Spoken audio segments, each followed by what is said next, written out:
नमस्कार दोस्तों, स्वागत है आपका अपने चैनल धार्मिक दर्शन टॉक पर। त्रिशूल शक्ति रहस्य और महिमा की अद्भुत गाथा का छठा अध्याय, मैं त्रिशूल। आज हम आपको एक ऐसी प्रेरक कहानी सुनाने जा रहे हैं जो अहंकार के नाश और सच्चे ज्ञान की महिमा को उजागर करती है। यह कहानी है ब्रह्मदेव और उनके घमंड की, जो हमें सिखाती है कि सत्य और विनम्रता ही सबसे बड़ा गुण है। तो आइए इस अद्भुत कथा के साथ आत्म मंथन की यात्रा शुरू करते हैं। यह कहानी सृष्टि के बनने के शुरुआती दिनों की है। तब ज्यादा कुछ नहीं बना था। ब्रह्मदेव थे, भगवान विष्णु थे और महादेव आदि शक्ति के साथ थे। ब्रह्मदेव ने सबसे पहले दक्ष प्रजापति की रचना की। दक्ष प्रजापति ने अपनी शिक्षा सीधे ब्रह्मदेव से ली। दक्ष प्रजापति ने बहुत यज्ञ किए और ब्रह्मदेव को प्रसन्न कर दिया।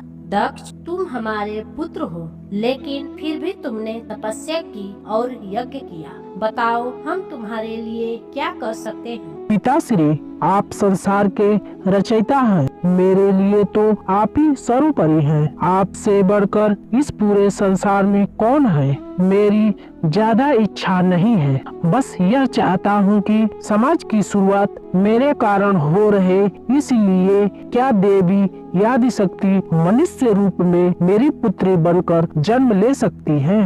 मैं चाहूँ तो कुछ भी कर सकता हूँ। अगर तुम चाहते हो तो यही होगा। मेरा वरदान है कि तुम्हारी 24वीं संतान देवी आदि शक्ति होगी। तब उनका नाम दक्षयानी होगा। आपकी जय हो पिताश्री। अब ब्रह्मदेव ने अपनी प्रशंसा सुनकर वरदान दे तो दिया, लेकिन भूल गए कि महादेव और देवी आदि शक्ति तो एक ही शरीर में रहते हैं। उन्होंने एक भी बार इस वरदान को देने से पहले महादेव से बात करना ठीक नहीं समझा। उनकी वरदान को नंदीश्वर ने सुन लिया। ऐसे तो महादेव और देवी आदि शक्ति अलग अलग हो जाएंगे, तब तो अनर्थ हो जाएगा। मुझे तो यह बात महादेव और देवी को बतानी होगी। नंदीश्वर तुरंत कैलाश पर्वत की तरफ भागे। वहाँ महादेव और देवी आदि शक्ति बैठे हुए थे। आराम से नंदी, क्या हुआ? ऐसे घबराए से क्यों लग रहे हो? माता, अनर्थ हो गया है। कैसा अनर्थ? आपके और महादेव के बीच बहुत बड़ा संकट आने वाला है। भला मेरे और देवी आदि शक्ति के बीच क्या आ सकता है? हम दोनों तो एक ही हैं। वही तो, लेकिन फिर भी हो गया है। साफ साफ कहो नंदी। ब्रह्मदेव ने उनके पुत्र दक्ष से प्रसन्न होकर उनको वर दे दिया है कि देवी आदि शक्ति उनकी 24वें संतान के रूप में जन्म लेगी। अब तो इसका मतलब यही हुआ ना, आप दोनों को अलग होना पड़ेगा। ब्रह्मदेव के वरदान को सुनकर महादेव की आंखें गुस्से से लाल हो गई। देवी आदि शक्ति गुस्से में खड़ी हो गई। ब्रह्मदेव भूल गए हैं कि हमारी जीवन का फैसला करने वाले वो कौन होते हैं। उनका घमंड बढ़ रहा है और सृष्टि के रचयिता के लिए घमंड ठीक नहीं है। महादेव और देवी आदि शक्ति गुस्से में बैठे थे और तभी उन्हें ब्रह्मदेव की पुकार सुनाई दी। उन्होंने देखा कि ब्रह्मदेव देवी सरस्वती के साथ बसंत पंचमी पर महादेव और देवी आदि शक्ति की पूजा कर रहे थे। महादेव और देवी आदि शक्ति गुस्से में वहाँ नहीं गए। यज्ञ खत्म होने को आया पर पूरा नहीं हो रहा था। ब्रह्मदेव और देवी सरस्वती बार बार आसमान को देखते, कहीं भी महादेव और देवी आदि शक्ति के निशान नहीं थे। इस बार महादेव नहीं आ रहे, उनके बिना पूजा कैसी पूरी होगी? ब्रह्मदेव, मुझे भी नहीं पता देवी, माता आदि शक्ति भी नहीं आ रही है। अंत में जब सब खत्म होने को आया, तब महादेव और आदि शक्ति ने ब्रह्मदेव और सरस्वती को दर्शन दिए। धन्य हुआ जो आपके दर्शन हो गए महादेव और माता आदि शक्ति। आज मैं आपको आगे का बताने वाला हूँ। जैसा कि आपका आदेश था, मैंने पृथ्वी की रचना कर दी है, लेकिन उसका वातावरण और उसमें जीवन के लिए माता आदि शक्ति की शक्ति होना जरूरी है। इसके लिए मैंने सोचा है कि वह दक्ष की पुत्री के रूप में जन्म लेगी और तभी से पृथ्वी पर प्रकृति की रचना शुरू होगी। तब देवी आदि शक्ति दक्षयानी कहलाएंगी और महादेव की भक्त बन उनके साथ विवाह करेंगे। उनके संगम से संसार का कल्याण होगा और तब देवी आदिशक्ति सती के रूप में विख्यात हो गई। मैं पूछ सकता हूँ कि दक्ष ही क्यों ब्रह्मदेव? मेरे सारे पुत्रों में दक्ष में वही सारे गुण है महादेव जो पृथ्वी पर मनुष्य जाति की शुरुआत कर सकता है। उसी ने गंधर्व, असुर, नाग और ऋषियों की रचना की है।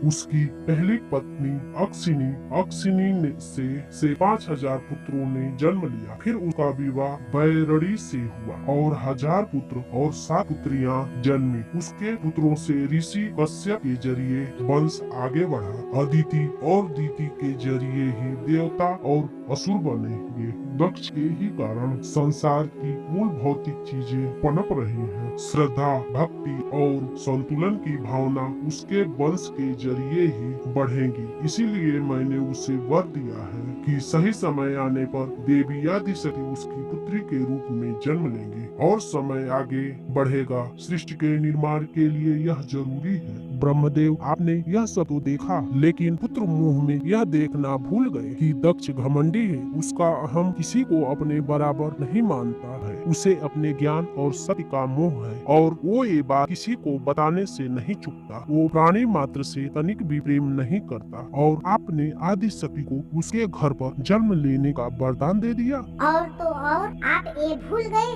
कि मैं और महादेव एक दूसरे के पूरक हैं। मेरा आधा भाग महादेव है और उनका आधा भाग आदिशक्ति।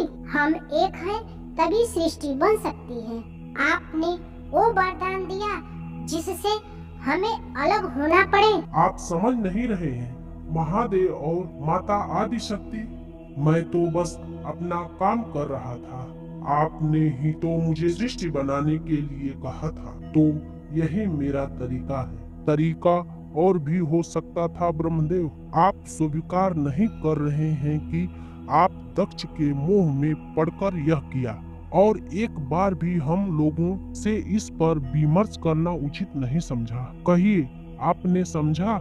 आपने अपने दायित्व का गलत प्रयोग किया है। ब्रह्मदेव के ना मानने पर महादेव को गुस्सा आ गया और उन्होंने मुझे यानी त्रिशूल को हाथ में पकड़कर ब्रह्मदेव की तरफ चला दिया। मैंने एक ही झटके में ब्रह्मदेव का 5वां सिर काट दिया। 5वां सिर कटने के बाद ब्रह्मदेव के सिर्फ 4 सिर रह गए, 4 चेहरे और 4 बाहें। आगे चलकर उन्हीं 4 सिरों के जरिए उन्होंने 4 अलग अलग वेदों की रचना की और उनको चारों दिशाओं में फैलाया। अभी तो उनके सिर कटने से देवी सरस्वती भयभीत हो गई। मुझे क्षमा कर दे महादेव और माता, मुझसे भूल हुई। आप सही कह रहे हैं, मैं पुत्र प्रेम में था और चाहता तो ऐसा नहीं होता। आपकी इस भूल की वजह से आपने ऐसा कर्म को जन्म दिया है ब्रह्मदेव कि आपके कारण बहुत सालों तक प्रकृति अधूरी रहेगी और उसका असर सृष्टि पर दिखेगा। मैंने आपसे उस पृथ्वी का निर्माण करने को कहा था जहाँ पुरुष और प्रकृति एक साथ रहे, लेकिन आपके पुत्र प्रेम में पड़कर एक वरदान देने से अब हर नए जन्म के साथ पुरुष और प्रकृति को एक होने के लिए बहुत बाधाओं का सामना करना पड़ेगा, जैसा कि मेरे साथ होगा। ठीक है, जो हो गया सो हो गया, विधि का विधान है। अब हम चलते हैं। हम अपना दायित्व नहीं भूलेंगे ब्रह्मदेव, और वही होगा जो आपने कहा है। इस प्रकार महादेव ने ब्रह्मदेव को सबक भी सिखा दिया और उनका कहा भी मान लिया। इस कहानी से हमें यह सीख मिलती है कि घमंड चाहे कितना भी बड़ा क्यों न हो, सच्चाई और भी नम्रता के सामने टिक नहीं सकता। धर्म हमें सिखाता है कि अपने भीतर अहंकार को खत्म करके सत्य के मार्ग पर चलें। अगर आपको हमारी यह कहानी प्रेरणादायक लगी हो तो इसे लाइक करें, शेयर करें और धार्मिक दर्शन टॉक चैनल को सब्सक्राइब करना न